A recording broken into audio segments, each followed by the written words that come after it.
jalqaba irratti hangafoota oduu mootummaan filannoo dhufuuf dirree wal dorgommii nagaa qabeessa akka uumu paartilee mormituu 4 gaafatan. Itoophiyaan riifoormii nageenya Afrikaa bahaa eegsisuu gaggeessaa jiraachuu ibsite.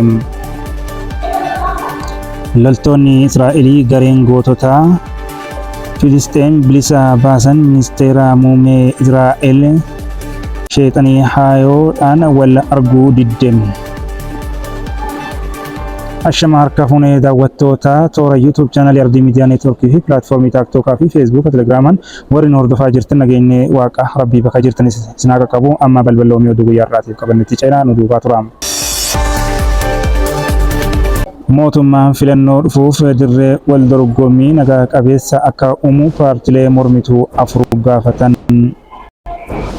Itoophiyaatti filannoo waliigalaa gaggeeffamuuf waggaa tokko qofa hafuu wal qabatee mootummaan marii dhugaa qabeessaa fi hunda hammataa ta'e atattamaan gaggeessee fi rakkoo biyya keessa jiru furuun dirree wal dorgommii nagaa qabeessa akka uumu paartileen mormituu 4 gaafatan.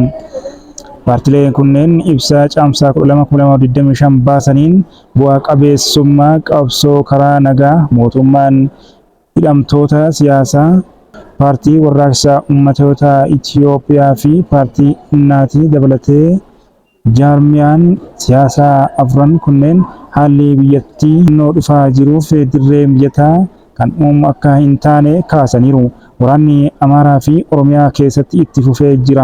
Naannoo Tigraay illee to'annoo mootummaa federaalaa jala hin jiru. Sababa rakkoo nageenyaa fi dhiibbaa jireenyaan filannoon qaanii ta'eera jedhan. Oduu itti aanuun Itoophiyaan riifoormii nageenyaa Afrikaa bahaa eegsisuu gaggeessaa jiraachuu ibsite.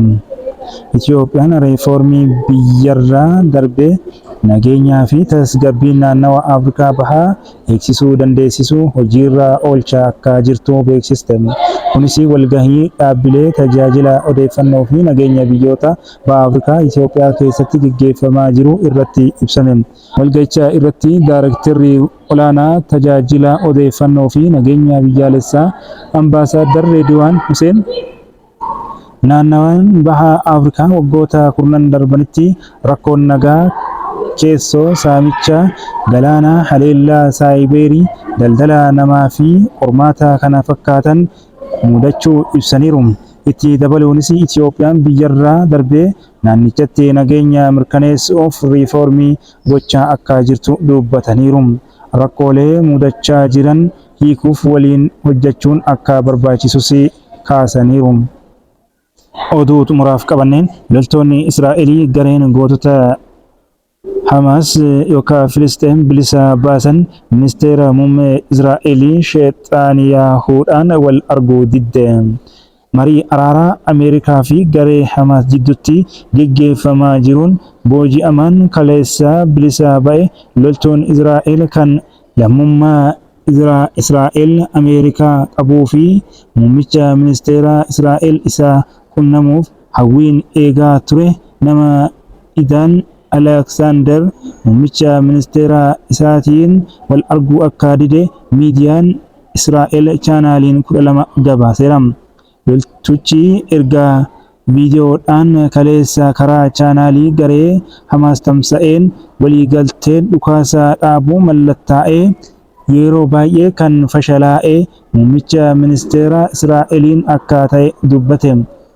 Idaan itti dabaluun sheexaniyahuun dhimma booji'amtootaa fi dantaa akka hin qabnee fi waraana dhaabee waliigaltee mallatteessuu akka hin feene himeera. Rakkoon booji'amtoota irra ga'aa turteef jiru maraaf itti gaafatamummaa kan fudhatus isaaf mootummaa isaati jedhe.